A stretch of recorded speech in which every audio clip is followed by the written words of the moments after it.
துளாராசி அன்பர்களுக்கு வேலை சம்பந்தமான விஷயங்கள் இந்த வாரத்தில் உங்களோட உத்தியோக பாவம் சிறப்பாக இருக்க போகிறது.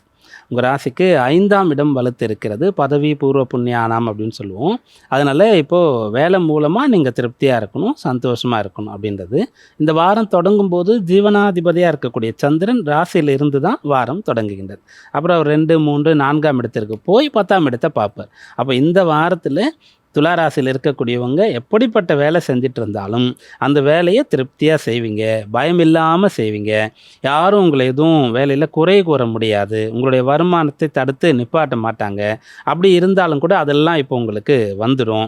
வேலை சம்பந்தமாக தேவையில்லாத குற்றங்கள்லாம் சுமத்தி இருந்து வேலையை விட்டு எடுக்கிறது, அது சம்பந்தமாக லீகல் இஷ்யூஸ் எல்லாம் ஃபேஸ் பண்ணுறது, அதெல்லாம் கூட சரியாகக்கூடிய அம்சம் இருக்கிறது. அதனால் இந்த வாரம் உங்களுடைய வேலை நல்லா இருக்குது. கடமைகள் எல்லாம் செய்து முடிக்க முடியும். ஒவ்வொருத்தருக்கும் ஏதாவது ஒரு கடமை இருக்கும். அப்போ உங்களுடைய கடமை இப்போது உங்களுடைய பெற்றோர் சார்ந்ததோ, பிள்ளைகள் சார்ந்ததோ, ஆன்மீகம் சார்ந்ததோ அதெல்லாம் உங்களால் சிறப்பாக செய்து முடிக்க முடியும். எப்படியாவது என்னோடய வாழ்க்கையில் நான் கங்கா ஸ்நானம் பண்ணணும், காசிக்கு போயிட்டு வரணும் அப்படின்ற எண்ணம் இப்போ வரைக்கும் கூட வீட்டில் இருக்கக்கூடிய வயசானவங்களுக்கு இருக்கிறது. நான் அப்போல்லாம் குடும்பம்னு இருந்துட்டேன், வேலைன்னு இருந்துட்டேன். இப்போ யாரும் துணைக்கு வர்றதில்லை எனக்கு, இல்லைன்னா யாரும் என்னை கூட்டு போட்டு வரல, செலவு இல்லை, எனக்கு பொருள் இல்லை அப்படின்ற மாதிரிலாம் இருக்கும். அப்படிப்பட்டவங்க கூட இப்போ அந்த ஆசை நிறைவேற பெறுவீங்க. குலதெய்வம் கோயிலுக்கு போகிறது, உங்களுடைய சொந்த ஊருக்கு போயிட்டு வர்றது அப்படின்ற விஷயங்கள்லாம் கூட உங்களுக்கு நடக்கும். வேலை நல்லாயிருக்கும். உங்களுடைய கடமைகள் எல்லாம் திருப்தியாக செய்து முடிக்க முடியும்.